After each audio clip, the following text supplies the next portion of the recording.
Welcome to the Big World Made Small podcast for the adventure traveler. I'm thrilled you're here. My name is Jason Elkins, and in addition to being your host, I'm also a former U.S. Army paratrooper, third-generation commercial hot air balloon pilot, paramotor pilot, ex-Montana fly fishing guide, advanced open water scuba diver, and a full-time nomad that's visited more than 30 countries on 6 continents. As a seasoned adventure travel expert with a passion for creating and sharing meaningful experiences, I'm on a quest to impact the lives of adventure travelers, tour operators they rely on, and the communities that host them.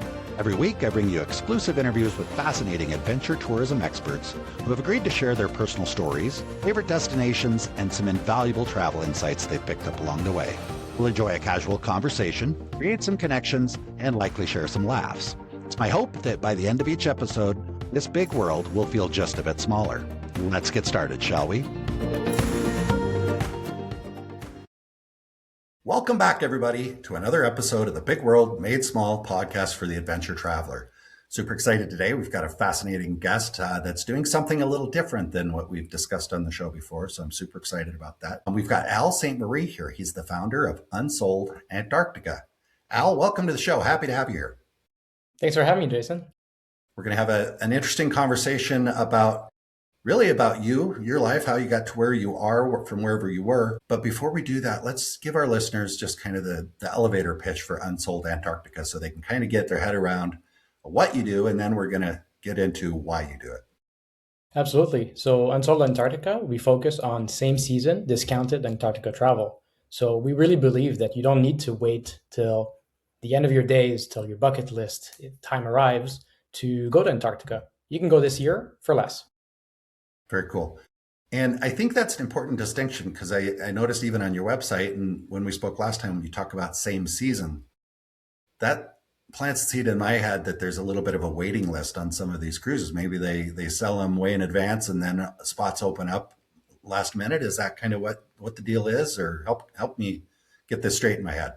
I think there's two approaches to this, right? So there's some people that will really want to go to Antarctica. To them, it's part of their bucket list. They'll make the arrangements as soon as the itinerary comes out, which is about 2.5 years before the expedition departs. So from those people, I mean, that's fantastic. Yeah, they can get a early bird discount, and we can help them with that. However, there's also unsold cabins that we get close to sail time, about 6 months to 6 weeks before departure. And both the operators, they really want to sell those. Right? They want to fill up their ship, so they have a full complement of people that matches the amount of guides that they have on board and all of that. So we help all the operators sell their unsold cabins to people that have a bit more flexibility, the people that can decide, I want to go this year, let's go. And I work with them in finding them the right cabin for them. I'm not sure if there's a correlation here, but I've noticed with airlines, anyway, sometimes you book way in advance, you get a pretty good rate. And then there's that window in the middle where it's like, oh, geez, the rates are high. And then sometimes, like I mentioned to you before I hit record, I made a last minute decision to fly from Vietnam back to Arizona for the holidays. And I had thought, wow, these tickets are going to be really expensive. But it was like the next day. And the best fare I found was for the next day. So is it kind of similar to that?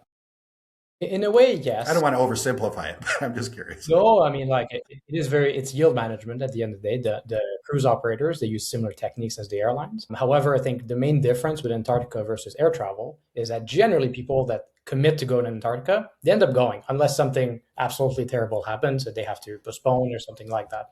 So I think the commitment level is a lot higher on the cruises than it is for normal plane tickets. That being said, I think when you're thinking about going to Antarctica on a last minute deal, you're just going to have to contend with less variety, less inventory, right? So you might have a high discount percentage, but perhaps it's going to be on a fancier cabin, right? So it might be the opportunity to go for relatively the same out-of-pocket price, but something better. Yeah, okay. That's something I hadn't thought of. I'm curious, what's the I don't know if the turnaround time would be the right question, but what's the shortest like booking interval you've had on one of those last minutes? Well, I have to be upfront with everybody that like there is this myth out there that you can just show up in Ushuaia or in Punta Arenas in Chile and just hop on a ship. That was never the case. That hasn't been the case since at least. I never would have thought that. No, but I'm sure some people do. There's this urban legend that you can just show up, like as if you go to Fort Lauderdale and get the same day kind of like cruise. That's not the case with Antarctica. A lot of the operators, for safety reasons and also just operational planning, they close their sails to the public about 2 weeks. So 14 days to 10 days. There's only one operator that I sell that will sell all the way to like 2 days before.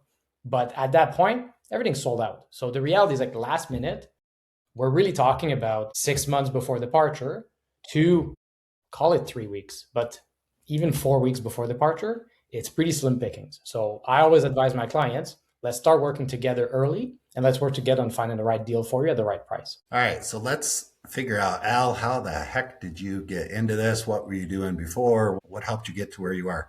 I don't know how far back we need to go. Sometimes I ask, how far back should we go? And somebody will say, well, I was born on such and such and such and such and such and such. We don't have to go that far, but I'd like to go a little bit farther than, a couple of years ago or whatever. So how far back should we go? I mean, I like to think of myself as pretty young still. So there's not that far ago we can go, but I would say that good for you, Al. That's nice. For now, every year that goes by, and it's like I'm getting closer to the age I said I was never going to reach. But anyway. All right. Well, let's go back to when's the first moment you started thinking about travel? The first memory you have that kind of you think maybe somehow influenced your path. Yeah, I mean, put it this way, like my first job in college was to work as a night auditor in a hotel. I never thought I was ever going to have a job in hospitality. That wasn't really something that was on my radar, right? But as a college kid, I needed to pay the bills, pay for tuition, right? So this opportunity came up to work in a hotel, and I didn't know what a night auditor was, but it's the guy that does everything, including tallying up all the receipts for the day, and then like just sometimes helping out with the cleaning staff, sometimes helping out with the guest services. And I really thought, okay, cool. It's going to be just a chill accounting job. But lo and behold, it was basically being the night manager. I was the only person on staff between midnight and 8 a.m. So, of course, I had duties, but anything that happens in a hotel overnight was my responsibility. So, from that point, I really took it seriously to kind of like realize and perfect really guest services, right? At the end of the day, I think I take it upon myself to make a good guest experience. Somebody needs a different pillow in the middle of the night because they can't sleep. They're frustrated. They want to go to sleep. Well, I want to make sure they can go to sleep. And I was very lucky that like the management there really empowered me to make the right decision and take the autonomy to make the guests happy. It was a very nice property. That's really where it started. It planted the seed. I didn't really work in hospitality after that for quite a while. I went to school, did my thing. But what were you, Al, if you don't mind, I'm curious, what were you doing before as you were growing up, or when you decided to go to university? What were you thinking? I mean, what did you envision your life would be? I think I always thought that my life would have some kind of international component to it. So my first trip was to Paris when I was a teenager. So it was a school organized trip. And I really looked upon one of my teachers that was organizing the trip. It was super interesting. He was a languages teacher, but he also moonlit as a travel agent. It really, again, planting the seed, right? So I was like, it's a little bit further. It's a little further back than the night auditor job. I knew there was something else there. Yeah, for sure. But it's something that like I never really internalized or realized that it was an influence until I decided to become a travel agent myself, right? So call it 20 years later. But it was interesting to see that it is a profession, even as the internet was growing, as those like online travel agencies were starting to pop up, those like mass market sites like your Expedias of the world, there were still travel agents then, and there are still travel agents today. Yeah, yeah. Do you remember when you went to France? Sometimes people just end up on those trips because everybody else is going, all my friends are going or whatever. And other times people see the opportunity. Yeah, yeah. Well, that was what I was wondering. Was it I'm just going to France because everybody else is going, but I've also spoke with some people that, had to go out and shovel a lot of sidewalks because they really wanted to go regardless of what their friends were doing. So it's just kind of selling cookies was their thing. But yes, yeah, right. We sold a lot of that. And truth be told, a lot of these things, it's like they want you to sell a little bit, but in reality, your parents pay for the majority of it. So I was very fortunate that my parents did pick up the tab, but I did try my best to sell as much as I could. They ate a lot of cookies at your house, didn't you? Yes, too many. I think they were getting old by the end. Yeah, cases and cases. Were your parents interested in travel? Was that something that was part of growing up, or? To some extent, yes, but they were mostly local trips, right? So I have two brothers. So that really meant that like any airplane trip, as you know, were really expensive back then, right? So like it was well before low cost airlines and well before big competition, right? So the trips we would take, we'd take it to the coast. We go to like kind of the northeast seaboard, those types of places. Never too far. And I mean, I think we've done eventually throughout my childhood the entire coast, from all the way from Quebec and Canada all the way to Florida. So that was quite a bit. That's very cool. And what about your siblings? Did your siblings end up taking a similar path? Well, actually, yes. My brother, he does work in tourism, so he is a storyteller and a tour guide in our hometown. All right. Very, very cool. All right. So let's jump back to, actually, I want to ask you one question about the night auditor thing before we go on, because I've never had an opportunity to have this conversation. I remember at one point, probably when I was in school, I was looking for jobs. I see night auditor. I'm thinking, oh, that's an accounting job. You kind of hinted to that. Why do you think they use the term night auditor? Does that just sound better than night do everything on the night shift guy? Well, I gotta say, this was before like your automated ERPs and your accounting system that just auto tally. So I Uh, had to do some auditing per se, right? So I had all these receipts, and then I would like tally up the amount of like tip that needed to be done to each waiters, in addition to like closing out the books for the hotel, counting the till, making a cash drop. So there was a bit of accounting aspect to it, but simple, like very simple accounting. and interrupted every once in a while by someone that didn't like their pillow or Or late a check-ins, toilet that or wouldn't flush or, all that exactly, exciting fire stuff that, alarms that would happen. yeah, yeah. So you're there for like people's comfort, but also safety, right? And I love that it didn't deter you because I'm I sure, didn't do the bills truly, but like I learned a lot. I yeah, really yeah. love to have these opportunities, and I make the most out of them. I remember just like asking a zillion questions from the people that did go to hospitality school, and I think I've learned a lot. It's like without going to hospitality college or anything like that, I've learned a lot by doing and by being surrounded by people that cared a lot. So.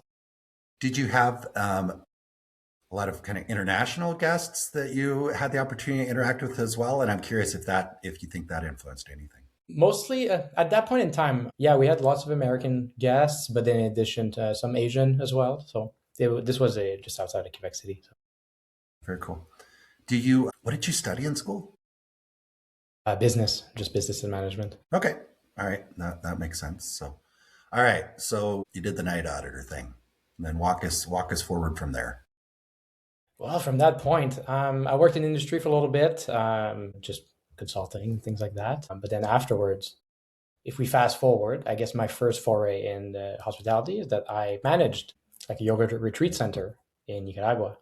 So that was kind of interesting. Again, it was going back to my days of night auditing, but daytime, and then more focused in yoga versus general luxury and hospitality. So that was quite interesting. So cross How did cultural you?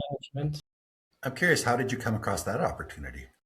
It was an opportunity that was offered. Like friends of friends were looking for people to just post up for 6 months in Nicaragua and do that. So yeah, my partner at the time and I decided to take on that role, and it was a eye opening like situation, honestly, because I had never thought that I was going to work internationally, and especially like managing local staff and things like that. So it was quite interesting.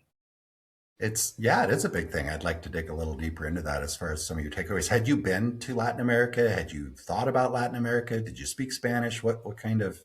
I had a basic level of Spanish. I've taken it in school and off using some of those apps, but I had never really lived there. I've been vacationing there quite frequently, right? So even during university, I would take weekend trips to go diving in Belize or go to Mexico. I've been to several like destination weddings in the Yucatan, so I was very familiar with kind of like Central America in a way, but I had never lived in kind of Nicaragua or Costa Rica area in the very southern part of Central America.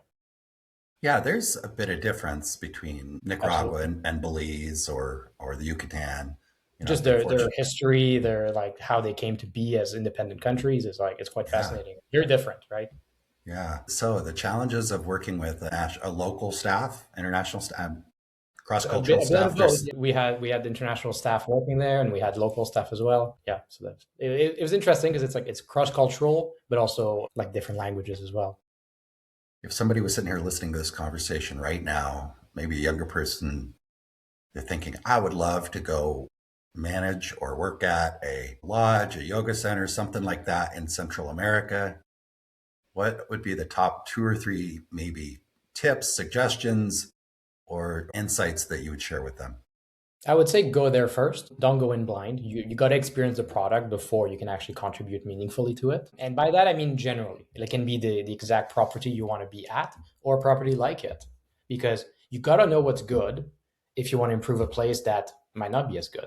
So I think that would be my first point of advice. The second one is really like go there with an open mind. And the fact that, and I mean that in the broadest way possible, because it's a lot different to live and work in a country that I'm unfamiliar with. There's a lot of things we just know innately from growing up in a place that you will have to actively learn when you arrive into this new place. And I'm sure you're very familiar with that as a It nomad sounds familiar. citizen as you are.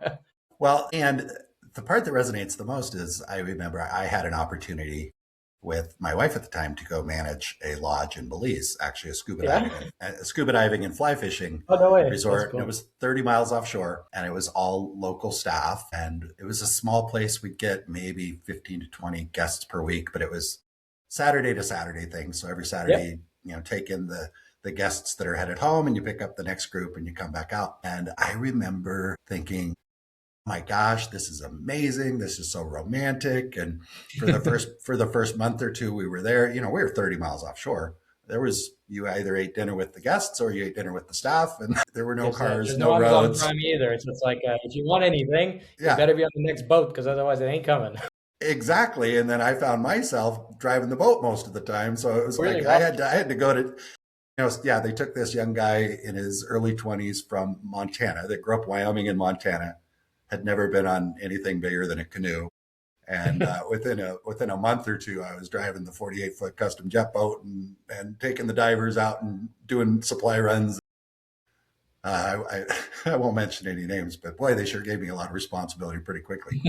But that's one of the things I learned about going to a place like that is you're gonna probably do things that you are a little outside your comfort zone, For but then sure. also the cross cultural working with the staff. And I think what I learned was probably to just kind of keep my mouth shut a little bit in the beginning and kind of figure out how things work as opposed to bringing, because I had been in the military before. I'd run some businesses back in the States. So when you go to Belize and you've got a local staff, you cannot go in there like a drill sergeant and say, okay, I know what needs to be done. It just didn't work very well. So you presumably had some similar experiences as well, getting to learn the local staff and stuff like that.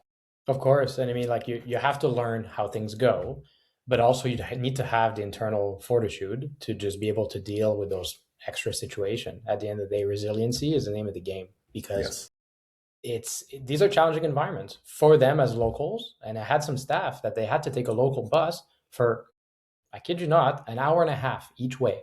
And it truly, like, no offense, but it's called the chicken bus by them, by us. It's an old converted school bus that goes into a dirt road for an hour and a half. That's what they have to do to go do their job. So, and then they work about 10 to 12-hour days, right? So it's like the amount of hours that they spend trying to provide for their family is incredible. It's something that like we can't even imagine. Like I don't know about you, but 14-hour days, it's uncommon in North America, right? It's interesting because there's definitely a totally different work ethic and some cultural things that if you're not used to it, if you haven't adapted to it yet, you might, you don't understand what's going on around you. You might look at it and say, oh, well, we're having issues here, but you're not seeing the big picture. And you got to be able to see the big picture. You got to see how hard they're working and and I mean, where we were, our staff would come out for 10 to 14 days in a row. They were out on the island living in staff quarters, which frankly were not very nice. And so, they get stressed out sometimes. They miss their family. They're really putting in a lot of effort to be there. So you got to just kind of approach things and understand Mhm. how committed they really are, even when, the guy who used to be in the army might look over and say, oh, geez, why are you sitting around doing nothing? Well, he's been working last 18 hours and he's been away from his family for a week and a half. Exactly. I think it's about, yeah, showing gratitude for the people that are there working alongside you. And really for yourself, it's like being patient, understanding that it's a different circumstance. Everybody has their story, everybody has their baggage, right? Now, the fact that they're there, especially on a fly-in or boat in, boat out type of work arrangement, shows a lot about commitment. Yeah, yeah, absolutely. What would you say your biggest, I don't know, takeaway or directional change, or what came out of that experience for you that you think had the most impact? I think it's about the customer psychology, right, or the guest psychology, because it's about treating people as you wish to be treated, but also understanding that there's some standards, right? So like it's not you inviting some friends over, because that type of standard is relative. We all treat our friends a certain way, right? But you have to at the very minimum treat them the way you'd want to be treated. And then on top of that, you have to layer kind of the guest experience. What is the vibe that the place wants to convey? And what is the level of service that they want to provide, right? So you have to like be very conscious about adapting yourself or upskilling yourself to be able to provide that level of support. And it's not innate to anybody. It's something that is trained, right? So I find myself very fortunate. I've been in thousands of hotels. I've traveled the world, right? So like I've developed a sense of like what is appropriate, what is not, right? So I came to that setting with that as my background, right? In addition to having worked in a hotel before. So to me, it's about treating the guests the way they expect to be treated and controlling the controllable, because the uncontrollable will happen. And you have to react with patience, with kindness, and with creativity. Yeah, and you very much, or my experience very much was kind of the facilitator between the team and the guests, Of course. you Yeah. know, and not all guests are the same. I don't. I remember we had a guest that showed up that she got off the boat the first day. You know, she got out there and she was traveling with her family. And she stepped off the boat and she looked at me, put out her hand, and said, "You know, I don't know, remember her name. I'm Barbara, and this was not my idea. I don't want to be here." That's one way to start. And I'm like, "Oh, it's going to be a long week for Barbara, Well, what I find or is for like me." the best way to welcome somebody is you take their luggage and you give them a lemonade, and then let them take three deep breaths. Do not like talk over them or try to explain stuff. Let them just decompress, look around, and then they'll realize they're in paradise. It's Even if they not so choose bad. to get there, there's always something to see, something to appreciate, right? So just the mere fact of being away from real responsibility, work, traffic, I mean, like all of that, that's worth its weight in gold. Yeah, yeah, absolutely. And that's exactly what we do. We get them up to the main lodge, have the staff take the bags to the room, sit down with a cocktail, and just kind of decompress for a few minutes. But Exactly. I remember Barbara, you know, at the end of the week when it was time to go home, she was the one giving the most hugs, and she was the one that's like, "Oh my gosh, we want to come back," and all this stuff. So sometimes you just got to give people the space to process what they got to process without. But yeah, but those were fun challenges. For For us, sure. that was, you know, and I'm sure you had the same experience and probably continue to still have the same experience because you're still dealing with people that have expectations and are having these experiences and Yeah, and maybe, let's be real, like travel is stressful yes. because it is putting us out of our comfort zone for good and bad ways, right? The good is like I've done an activity that I've never done before. The bad is like, well, my flight was delayed. I'm stressed out because I don't know if I'm going to make my connection or my transfer, or just the lack of being able to update the people that you need to update about your situation, right? So like it affects us in different ways. So I think like as a provider, we just have to make sure to provide as much information and be that conduit, be that therapist sometimes to just lower people's like anxieties about the travel aspect of it. That's super important because I've been around the travel business long enough. You have as well. If you take somebody that hasn't experienced those stresses of travel and then make them into a planner, for Hmm. example, or and you say, okay, put together this planner for these clients and communicate with them. But if they haven't been through the stresses of the travel, they just can't anticipate. For Hmm. example, they might write a planner up that says, you know, you'll be met at the airport by your driver and he's going to transfer you to your hotel. And to them, they might think that's enough information. But if they've never shown up at an airport and their driver wasn't there and they didn't know where they were supposed to go or who they were supposed to call or whatever, if they've never had that experience, if they just don't I understand think how. this is where it's important to be overly specific. So when I tell my people, you will arrive at the Ezeiza in Buenos Aires, you will cross 3 doors, and then you will Uh-huh. take a right, and there will be a hordes of people, and your driver will be there with a white sign with your name, with your last name spelled out in caps. It's like Uh-huh. if you're very specific for those types of people that are like they can't visualize it, then they can make that story in their mind. Well, it's a great example because as the planner, maybe as the even as the operator, you're like, maybe it's a really small airport, and there's you're going to be the only tourist looking people on the airplane, and the driver connects with the guest 99.9% of the time immediately when they walk out the door, and you're thinking there's no risk that the driver's not going to find them. That's great. You're thinking that, but somebody that's never been to that airport is imagining something much more complicated because they've had a moment, they've Sure. had an experience where they showed up and someone wasn't there, and they don't have cell service because they just Mhm. arrived, so they go to get a SIM card so they can call somebody to figure out what's going on, and well, you need to pay with cash, so they got to go find the ATM. It just becomes a I know you and I have both experienced that I exact think same stuff. this really proves the importance of like when, so if you're doing do it yourself travel, I do it myself because I'm a Mm-hmm. travel agent. So, Mm-hmm. but there's nothing wrong with that. You can do it yourself, but it requires a lot of research because you've never been there. You haven't had this lived in experience. Only so much information is available online. An example is that for most airports around the world, you wouldn't know whether or not you'll be able to buy a SIM card at the airport or not. There's no amount of Googling that will allow you to do that because sometimes those kiosks, they just exist, but they're not listed online. Tiny example, right? But I think this really shows the importance of if you decide to give it to somebody to plan your trip for you, make sure that this person knows what they're talking about. Have they lived it themselves, right? So, like all the guests that I sent to Antarctica, I have been in every transit city and every departure port that I send my people through, right? So, Santiago de Chile, Buenos Aires, Punta Arenas, Ushuaia. I've been in those airports. I've walked out those doors. I can tell them the very overly specific explanation of what to do. Some of them, they're like, I got it. Transfer, cool. That's all they need to know.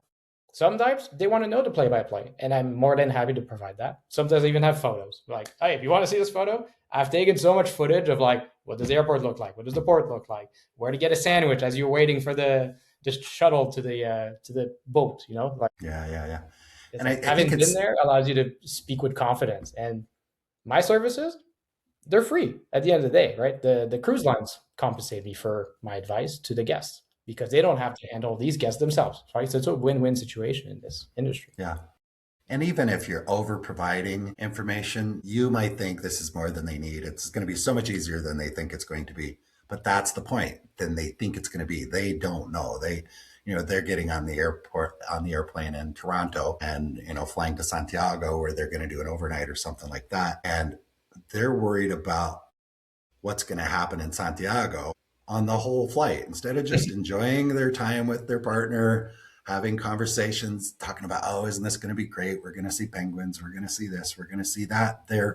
It's all they can think about is what's going to happen in Santiago. And if their agent or their planner just said, don't worry about it. If you want somebody to worry about something, is all you got to say is don't worry.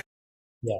It's a fine balancing act because it's like between the operators bombarding the guests full of information, which is all like important to some extent, Yeah. and between their own travel plans that they've done themselves, right? It's like, how do you get to the airport? What have I packed? All that stuff.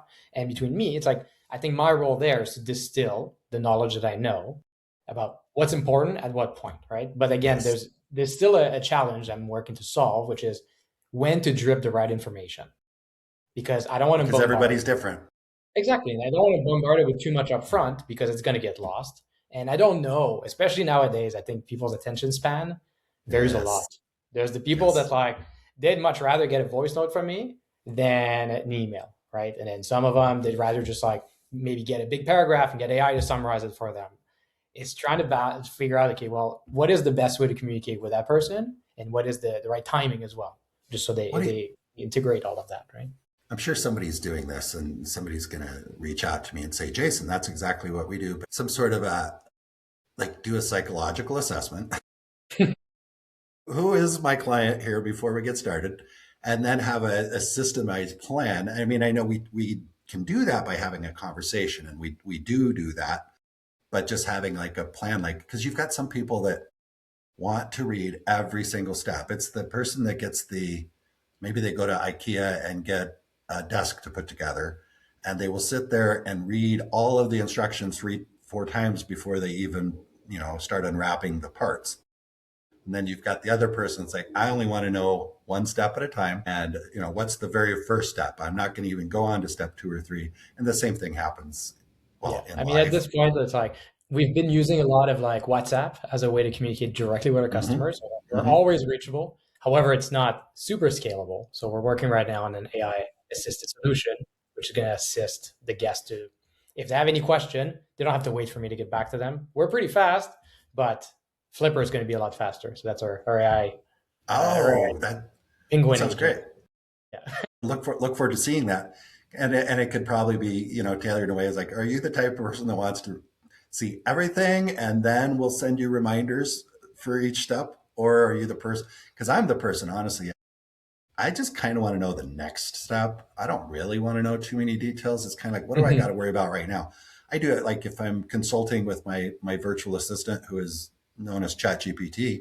I will say, how do I do this? Maybe on a website design or something. This is what I'm trying to accomplish. And it gives me 15 steps. And I'm like, okay, one by one, please. Exactly. Please drip it to me one by one. Just do not continue until I've said, okay, I've completed the first step, and then give me step 2. But we're all different. That's one of the challenges. And then of course also, and I love working with people. That's part of why I've worked in this business. And that's why I have these conversations with someone like you. And it's also, where was I going with this? I don't know. My brain just, it's that person that, because you can send them everything they need in a trip planner. We've all experienced that. And then of course you give them your WhatsApp number or a contact, and you've got some guests that are just going to reach out to you and just ask you the questions as they pop into their head. And it's that being tactful, not to say, you kind of want to say it's in your materials, but you don't want to say it in a way that's. I would never. I mean, what we sell is luxury, and we sell full-fledged concierge level luxury. If they wanted to do it themselves, they could book with the operator. Nobody's prevented from doing that. However, for the same price as directly with the operator, they get me and my team helping them along the way. In addition to like figure out, was it a good deal, was it not? So they can deal direct with the operator or compare the 23 different operators themselves. They can absolutely do that, but we can also do that for them. And we're there every step of the way. I get WhatsApps daily and I just get back to them. And of course, I would never say it was in your materials. I'll tell them the answer. And if they want to know where to find the rest of the stuff they're wondering about, I'm more than happy to remind them as well. How do you handle with that? Because I'll be honest. Sometimes when I would spend a lot of time and effort trying to put everything together in as clean and clear way as possible. And then I get that text message or that phone call that, hey, what are we doing next? What time do we need to meet the driver in the lobby in the morning? And there's that, my own emotional responses. Oh my gosh, do you think that I would have not told you that? Do you think I left that out? Do you think I'm totally irresponsible? Of course I told you what time you're supposed to meet the driver. So I've got to resist that desire to get defensive and just provide them the service that they want at the time. And that, I don't know if that's a challenge for you, but that's always been a challenge for me. Of course, it's a challenge, but it's just like a swan on a lake. You don't know what's happening under the water. They might be paddling really, really, really fast, but you have to look very poised and composed at the surface. So we are like maybe their partners standing next to them. When are we supposed to be there? When are we supposed to be there? And he's like, hold on a second. I'm looking through the documents. I'm looking. I'd rather them reach out and us provide them an answer straight away than them feeling any level of stress in their vacation. At the end of the day, exactly. If they put this in our court, we can automate. We can use AI. We can parse through all the documents. We know where all this stuff is. It's not a problem. They don't need to break their head trying to figure it out. We're there for that. That's why we give them a WhatsApp number. And it's like, however, the caveat to that, at this point in time, we don't do automated responses. So we actually like control the stuff that gets sent to the client, which means that like when my team's sleeping, we're not getting back to them. So, but we do provide probably like, I don't know, 19 hours around the clock coverage. So 19 out of 24. So You're excited to get that app finished, aren't you? The Flipper well, app. yes, because I think the self-service aspect is going to be tremendous, right? Because there's a lot of small questions that are either very simple and it's like getting them the answer straight away is really important. There's also a lot of silly questions that people kind of feel a bit awkward about asking over text. It could be about maybe it's about things that I've said before and they don't want me to repeat. They feel like awkward about that. Yeah. Or just really silly question, be like, well, I saw this penguin yesterday. I can't remember what breed it was, but what do you think it could be? It's like, ask AI. Like describe it to AI. They'll be able to like probably come up with a better answer than I could. Well, Right. and it's very true because some people have no hesitation whatsoever to just ask any question any time, and Mhm. I value that. That's great. I admire that. I admire that ability to just do what you need to do. But then there are other people that just feel bad asking questions. I mean, the text message might start out with, "I hate to bother you, but." It happens a lot. It happens a I know lot. it. And I always have to remind them, no, no, no, I'm here for that. Please ask away. Yes, That's really what we're here for. yes, and that's part of their makeup is they just feel bad asking. But one of the great things I think, from in my opinion, about AI is it kind of removes that. It kind of, assuming that you're going to get a good response, a helpful Exactly. response, because I think that's we've the, seen a lot of like bad chatbot experiences. I mean, like we can all think about these multinationals and they roll out this chatbot. It's just a loop where you can't find the answers you really need. With us, that's not the point. The those are point is horrible. to answer the silly really fast or the very obvious really fast.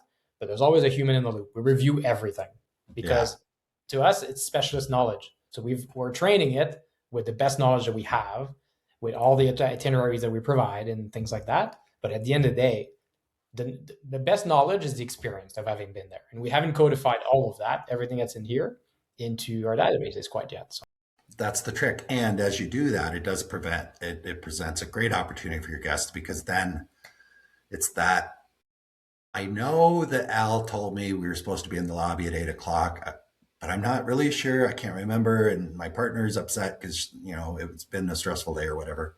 Mhm. And if I can just pull out the phone and just set, some people just aren't going to reach out and say, Al, tell me again, but they might pull out the phone and go to the Flipper app and say, hey, what time are we meeting the driver? And Exactly. if you guys have done a great job, then they're going to get an answer that's helpful. And they're like, I didn't have to bother anybody.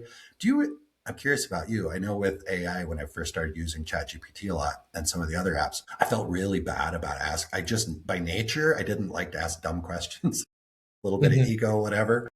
And in the beginning, I was so worried that I was going to offend or I was asking too much. I'm like, I don't want to bother you. So I would ask a question, I'd get an answer, and I'd feel weird about asking for clarification. And then until I, finally got it through my head that this is not a person. I don't have to be super nice. I'm just a nice guy in nature, but I don't have to worry about asking, no, I don't like that version. Can you do it again? Can you do it again? Can you do it again? It's great because you can just keep saying, do it again, do it again, and do it again. And you're not talking to someone that's like trying to get out the door at 5 o'clock on Friday and they're talking to their Sure. boss like, hey, I don't want to do it again. I got to go.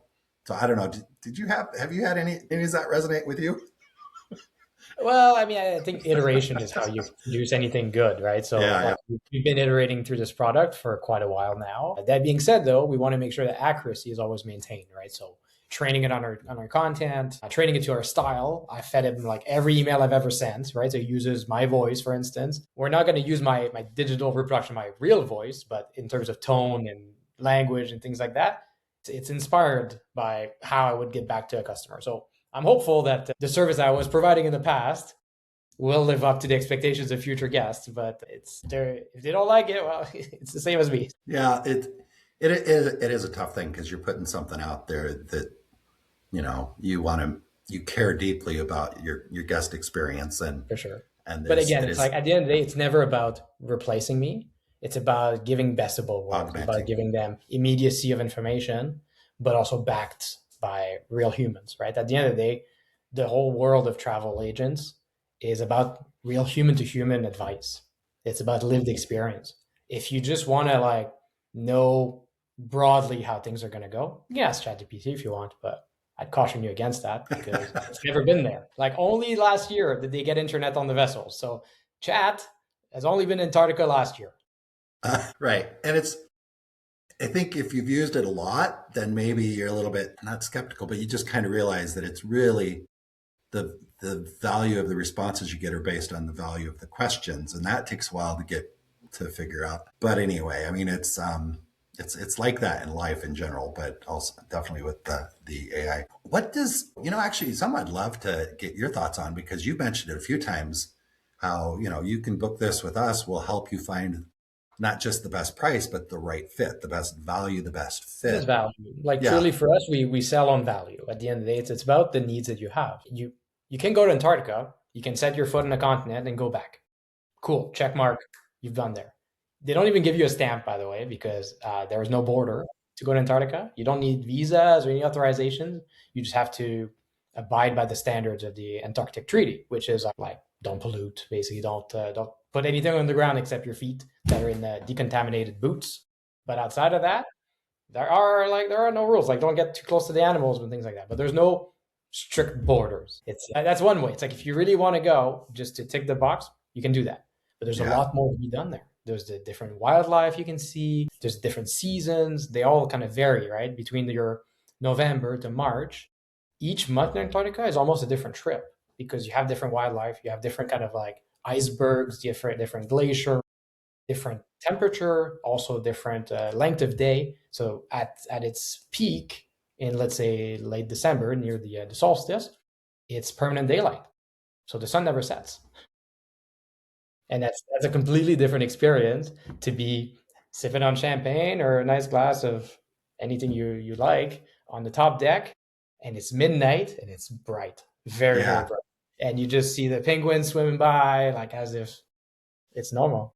That is a very unique experience for people that have not been either extreme north or extreme south.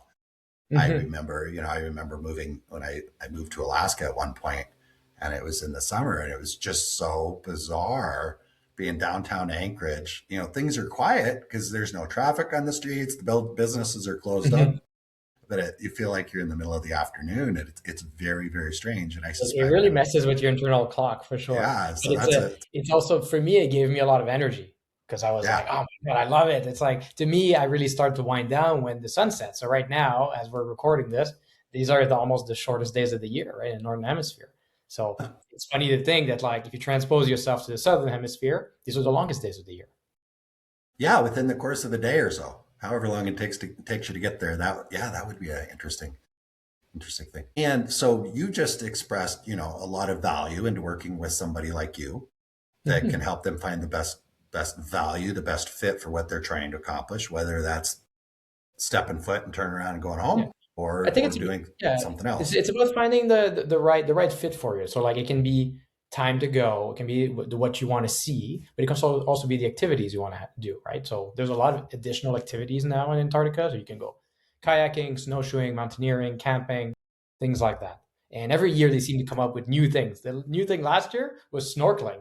So you're in this like space-looking suit that floats. It's basically like a dry suit that you would normally use for scuba diving, but this one is meant for snorkeling. So it goes all around your face and you look like the Michelin Man, and they give you a snorkel and you can just look under the water and see the penguins, the fish, the krill.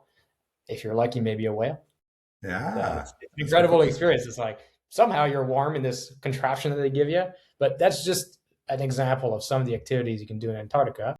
And this is why going with somebody that sees it all, that works with all the operators, that has experience. Some haven't been on all operators, obviously, but that knows all the different products, allows you to just go beyond what's the price point, what's the discount level, because there's a lot more to that. The inclusions matter a lot, the activities matter a lot, the quality of the onboard instruction matters a lot. In addition to obviously the luxury, right? So you can go all the way from comfortable to premium to uber luxury, right? So there's some that will include helicopter rides, submarine rides. Sky's the limit, or the depth of the oceans is the limit, I suppose. Yeah. One of the things that came up when I was working a lot with both working within operator, like when I, was in Belize and I was a fly fishing guide in Montana, I managed a few businesses.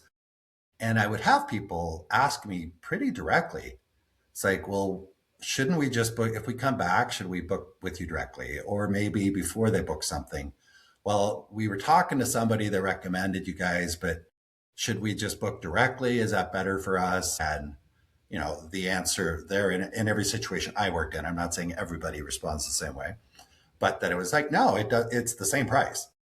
Whether you pay this an agent or a planner that specializes in this type of stuff, or you book directly with us, it's going to be the same price. And sometimes I think they couldn't understand, well, why would that be? I mean, wouldn't you I think it's like rather?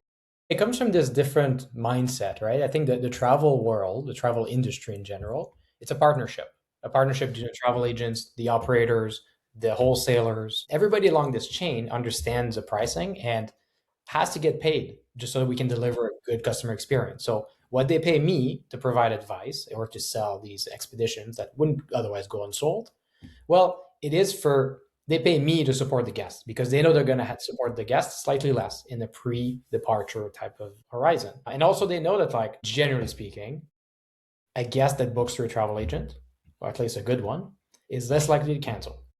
So again, that's more revenue for the industry. And again, on top of that, selling cabins that would otherwise be unsold, that's extra revenue for the industry as well. So we all play a role in this chain here. Trying to skip some hoops may yield some savings sometimes, but I would say that, like, in your high value, high ticket price expedition, there's no really deal to be had by cutting people off the loop. You're just adding more risk, and at the end of the day, you're adding more stress to the Right. guest. You brought up a couple points. One is if you book directly, they're still going to have to do some work to service the clients. So that's an expense. The difference is they either pay their own team to do it or they pay somebody like you to do it. So there's not a huge difference in profitability. But also, like, I think that if you think about this, well, and also some operators don't do a lot of direct to consumer. They like working with agents. They Mhm. like working with outbound tour operators that are good at servicing guests prior to arrival. Maybe their sweet spot is we're going to give them an amazing experience when they're here, but we don't want to spend a lot of time on phone calls ahead of time. We don't want to have a sales team. We just want to run the ship. We just want to have a good operation. So that's Exactly. that's part of it. So if you're only thinking, oh, I'm going to try and go direct to save some money, well, some of those operators, you may not ever make I any think you're revenue. just doing, like, if you go direct, you're more than welcome to, but you better know what you want, because they're not going to sell the competitor's product They when you have go one direct. thing. They have one boat. They have And in addition to that, it's like if you're calling one of the operators, the majority of their call centers are somewhere offshore, and you cannot be sure that the person picking up the phone has been, right? So they'll read from a script. At the end of the day, like, it's okay if you know exactly what you're going to get and you're really set on it. Cool, buy direct, put your credit card on the website. I think some of them allow you to do the whole flow yourself. I've heard from some of my partners that, like, very few, it's a very small percentage of people that, like, will add it to the cart like an Amazon purchase and purchase this like yeah, $10,000 cruise. It's possible, but it's unlikely, right? which is probably explains why people are more likely to cancel if they book direct. You mentioned that. Yeah, because it's like they don't know what they're getting into. In addition to that, it's like, well, they have nobody to walk them through what are the terms and condition, what are the requirements, how am I going to get there, right? So, like, often the operators will sometimes include a domestic flight to get you to the port, right? But you got to get yourself to Buenos Aires. Most people would know that, like, all flights from continental US to Buenos Aires, well, they depart in the evening, late evening. So 10, 11 p.m. is when they depart. You land early morning in Buenos Aires, which means whenever your cruise starts, you probably have to plan 2 days ahead. The operator, they wash their hands of that. If you book direct with them, you got to get to the city to tell you by that time.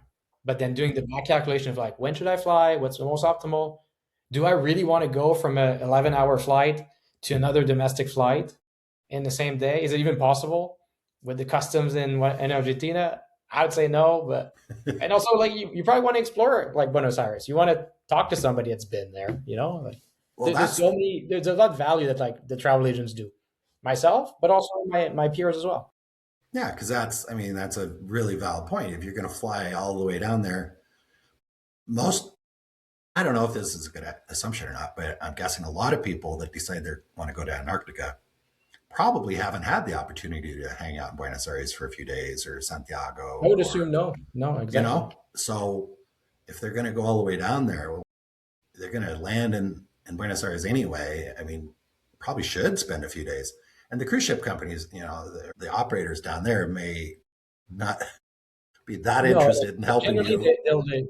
generally they'll provide like a pre or post, like a pre night in some occasions, but it's for operational reasons. It's to pad the schedule to make sure everything's going to connect, even as there's delays along the way. But the reality is like they don't do that for the guest enjoyment. There's no like cultural programming that's offered. Yeah, They it's just pad the just, schedule just so that like they know that the right people are at the right place at the right time, and if not, they can substitute, right? yeah, yeah.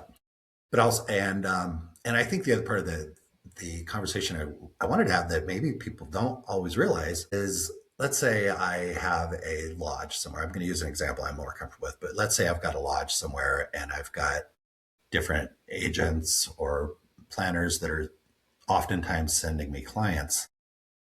And then I've got somebody that books directly with me. One thing is, if a good chunk of my business is reliant on my partners that send me clients, I need to keep my partners happy.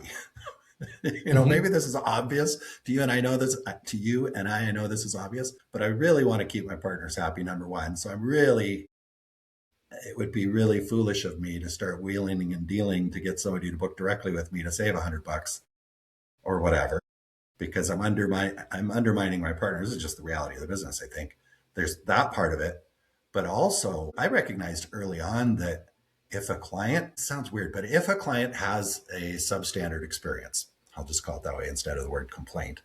But if they have a substandard experience and they booked through a partner that's important to me, if I'm a lodge owner, they booked it through a partner that's important to me, or if they booked it directly with me and they had the substandard experience, I have a lot of incentive to make sure that that person that booked through a partner gets their situation resolved.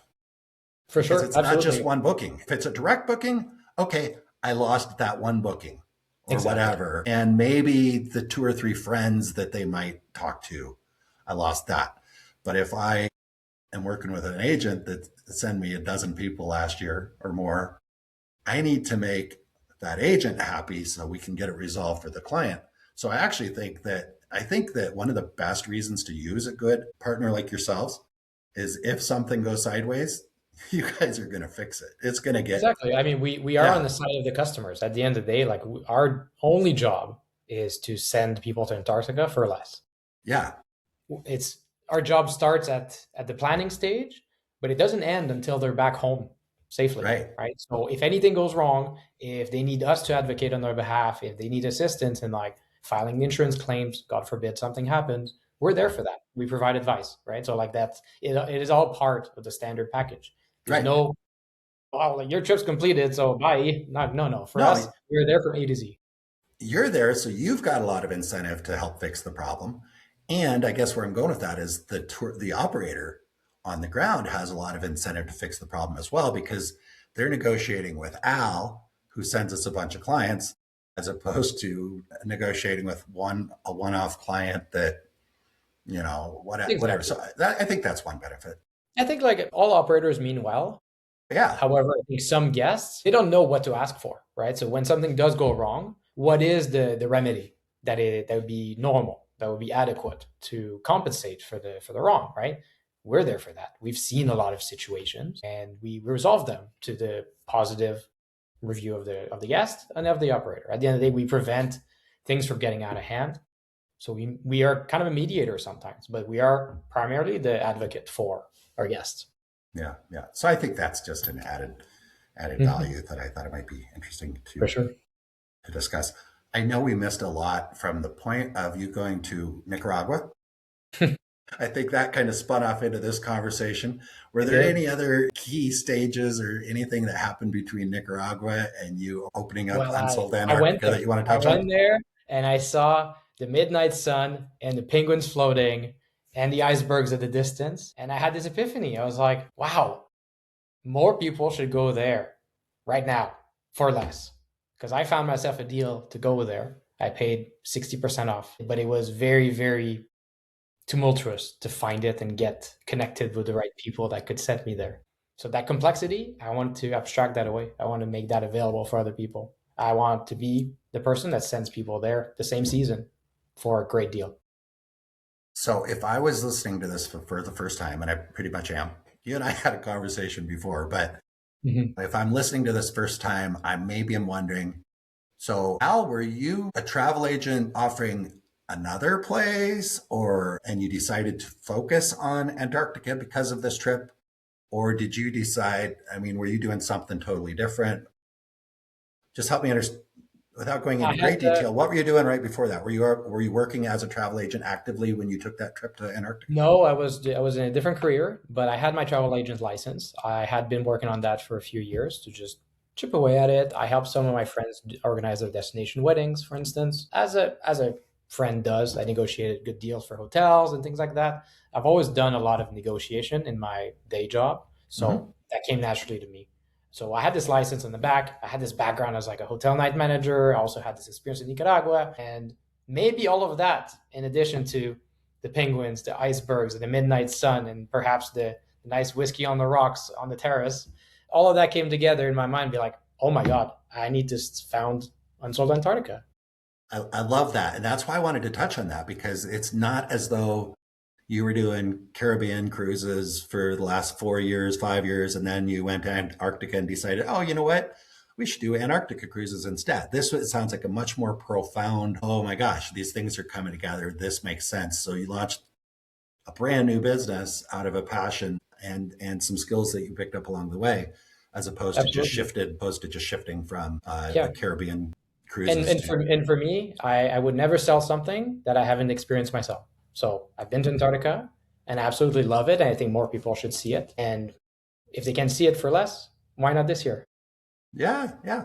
Is there for the people that are listening, thinking about this, I think we've touched on a lot, but I'm curious, is there one thing that seems to surprise people the most? Is there like that, oh, I never would have guessed this about Antarctica.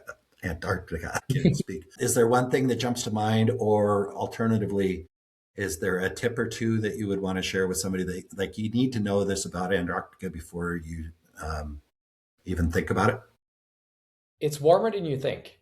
So, of course, in the depth of winter, it can be really, really cold, right? But when you go in the summer, meaning between November and March, the temperature will oscillate around freezing, right? So like that's, a lot of people will go there and overpack. It's more about layers. You're going to be active, you're going to be hiking, you're going to be moving around, you're going to be in the zodiac. So waterproof and layers is what you need. So I think a lot of people picture this as like, oh my God, this is going to be so cold. It's like, wear a beanie, have a scarf, but then the parka is often provided, waterproof pants, but otherwise it's just layers. Like if you've ever been to the Northern Hemispheres, the Nordics or Canada or upstate New York, it's a lot colder up there than Antarctica in summer. And I don't know if this is the case, but there is something about Antarctica that just seems cold, looks cold. I haven't been, so I don't know. But I can imagine that. But I also suspect there's people saying that probably do ski vacations to Aspen or go dog sledding in Minnesota in December or something like that. But they think, oh, well, that seems reasonable. Going skiing in Aspen seems like a reasonable thing to do in the winter. And then they're like, ooh, Antarctica. I don't know. That must be. I mean, it is the pinnacle of adventure at the end of the day, because you go into the end of the world, you're going to where like so few people have been before, right? Like to this day, there has been more people that have explored Everest base camp than Antarctica. Wow, that's interesting. Yeah, that's very, very cool. What about the cold flight? Like, I remember I had a guest on the show early on in the podcast, and one of the experiences he shared, or the stories he shared about going to Antarctica, was where they jump off the boat into the water. Yeah, the polar plunge. Yeah, it's fun. Most operators offer it now. It's gaining in popularity. Some of the luxury ones in the past weren't offering it. It was mostly the more adventure level, but it's been spreading because it's like people see those photos and they're like, I got to do that, right? So it's nice. I would think so, but I'm just curious. I have no way to even guess what numbers, but of the people that have the opportunity to do it, what percentage of people do you think do it? I have no idea if that's 5% or if it's a 90% thing. Do you have a feel for It's it? up there. It's up there because it's a once in a lifetime opportunity. Like I know on the ship that I went with was mostly younger people. I think only 5 people stayed behind, and we were a Okay. crew of 150. I would do it. I would. Of course, yeah. And it's nice, like they welcome you back with some warm tea or like mulled wine, and then you can go in the sauna or in the hot tubs. It's fantastic. Obviously, it depends on the boat that you're on, but if your boat Oh, has a well, hot tub, then it's great. that might be a good reason to reach out to someone like you to figure out. I know I want to jump in the ice water, in the water, and Mhm. I know that getting into a hot tub immediately after would be important to me. So then you can help them figure out which trip to I got take. a few boats in mind, so yeah, up to me. That's it's pretty cool. Al, I like your story a lot, and just the way that you look at guest services and taking care of people. This is not an ad, an infomercial at all, but you got me But it is a excited. little So, bit. well, yeah, but we don't like those words. But we're talking about something really, really cool because I heard you say I want people to experience this, and Of course. I think that's pretty special. And I'm intrigued by the Antarctica part, in part because I've been to quite a few places and I'm around people that have been to quite a few places. But when Antarctica comes up, it's like, oh my gosh, I want to go. I've been thinking about that. That's on my bucket list. And it actually creates connections with people. Whenever Antarctica has come up in conversation, I've had people say, I want to go. We should go together. Let's go.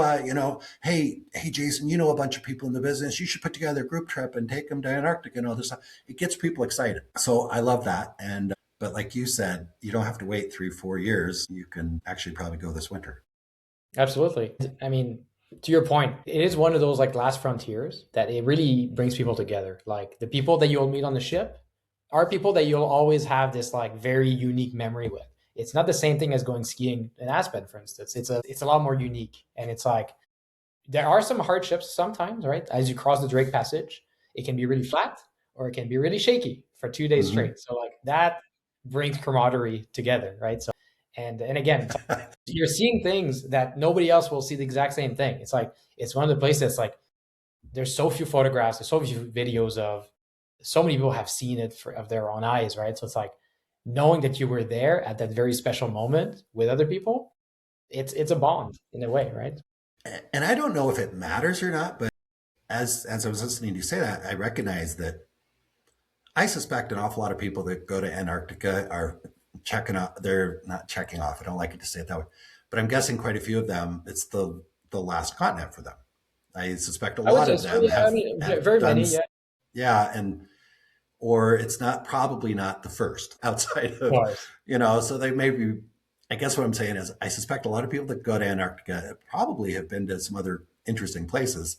And Hmm. I suspect that if you like to hang around other people that travel and have conversations about experiences, I suspect there's an awful lot of, I'm envisioning myself sitting on one of the boats, at Hmm. dinner, and everybody's talking about the places they've been, the places they want to go. It's probably a very travel focused For sure. conversation. It's a very very well traveled bunch. Honestly, very interesting people, like very like Yeah.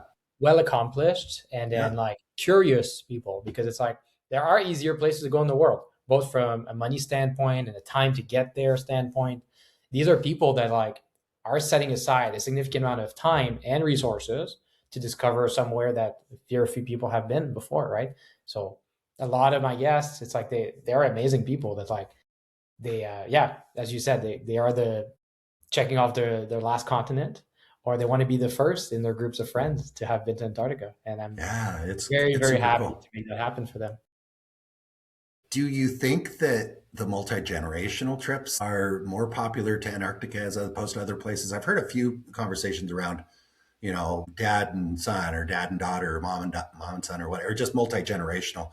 Mhm. I don't know if that's just a coincidence that's come up, but it seems like a popular way to, like, maybe dad and son are checking off their seventh continent together type of thing. I think It like in seems like terms of there's that. you're right. Like it is very it's a good continent for that. And these are good expeditions for that purpose because um none like the activity or intensity level can be adjusted, right? So these are trips that you're going to have people from, let's say, their 30s all the way to 85, right? So like depending on your age and your fitness level, you can do different things, right? You can take a long hike or you can take a short hike. You can stay And on board if you want, right? So like that is yeah. very adequate for type of multi-generational travel. And I'm thinking it's still a pretty cool adventure, whether you're in that 80-year-old range or you're in the 20-year-old range. It's Mhm. still an adventure. Whereas maybe there's other places in the world that, I mean, I think Africa's amazing. I love Africa, but I'm envisioning, you might say, I'm going on a hardcore adventure, maybe as I'm going to climb Kilimanjaro or something. But if you're not in the shape to climb Kilimanjaro, you're going to a safari camp, which is still an adventure, but a multi-generational family won't be able to have kind of the same adventure, maybe, where it feels like Exactly. Antarctica, you can still have the same adventure and it's adventurous no matter how you look at it, it seems. Absolutely. Yeah. Well, I guess I need to ask you this because we talk multi-generational. What about kids? Well, kids are allowed on some vessels, but the majority of operators set a cutoff at around 13 years old. And to be frank, I'm not sure if you would truly enjoy it before kind of 13, 12, 13 years old age. Some operators do offer kids or teen discount in a way. So between 12, 13, whatever the minimum cutoff is, all the way to 18. So often it's like half fare, it's two-thirds fare. In addition to Maybe that, sharing a cabin with their parents or well, something like that. exactly. So Or some yeah, cabins can have like a third bunk essentially, or like a sofa bed that's converted into a bed or a crib of sort. Or, but yeah, there's always a way to accommodate kids. However, what I would say is that think really hard about whether this is the right experience to provide for that person and are going to enjoy it at their fullest, right? I think late teens is probably very good for like just knowledge and awareness. Like the science program in a lot of these cruises is phenomenal. I think many adults probably don't ask as many questions as they should because these are experts you have on board. So again, going back to your point of like maybe feeling shy about, oh, like I don't want to ask a follow-up question. I want to be that guy. These people, those guides, like that's their day and night. They absolutely they love it. love it, None of don't these they? people do this for like for the fame or money. Like they do this because they are absolutely passionate about the continent. Speaking of that, because we did have a conversation about feeling weird about asking questions and all that, but I've also been a guide and I've worked in the business for a while. Actually, like anybody that's listening to this that has not been a guide and doesn't realize it, guides really like questions. Like I mean, really, really do.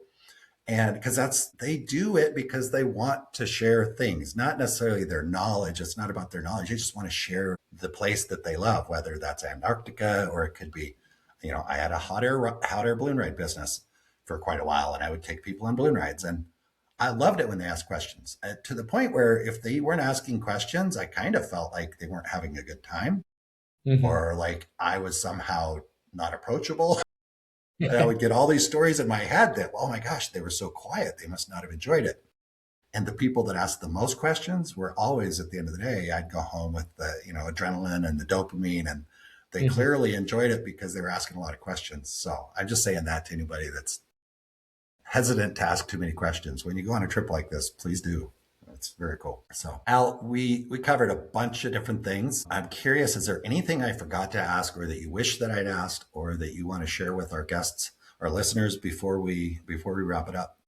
Well, I got a question for you. Okay. Are you going to go to Antarctica Well, and when? I am so going. The when question is when it gets real, right? People like, I'm sure you talked to a lot of people. Oh yeah, it's on my list. It's on my list. When are you going? Oh well, Why not this season? Right? I That's always my know. question. You're This gonna is the have to infomercial part. you're gonna have to help me get a really good discount. Like I'm a podcaster. I'll ask. All right, that sounds like a good deal. Yes, it's something my son and I actually have spoken with. He's been to Asia with me in South America.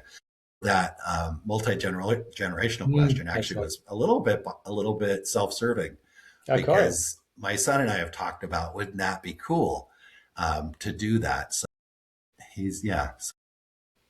But anybody that's listening, right? Do you have a catchphrase? Go this season for less. There you go. There you go. We'll leave it on that. Al, thank you so much. Fascinating conversation, and yeah, you got my juices flowing to go down and check it out. I know that not everybody will. I know that probably if we all went, it changed the nature of the place. I get that, but if exploration and and growth is important and you see travel as part of that equation, then I would definitely suggest doing it. So I know I will. Well, thank you so much. Appreciate it. It was a great conversation. Hope to chat with you again soon. Bye. I trust you enjoyed listening to the conversation as much as I enjoyed recording it. If you're enjoying the Big World Made Small podcast, please take a moment to tell the algorithm by subscribing and posting a review so that others can benefit as well. I also invite you to take a quick trip over to bigworldmadesmall.com and join our private adventure travel community to receive new episode notifications, special access to our guest experts, and perhaps even some exclusive partner offers that we haven't discussed on the podcast. I'll publish another episode soon. Until then, keep exploring. It's the best way to make a big world feel just a bit smaller.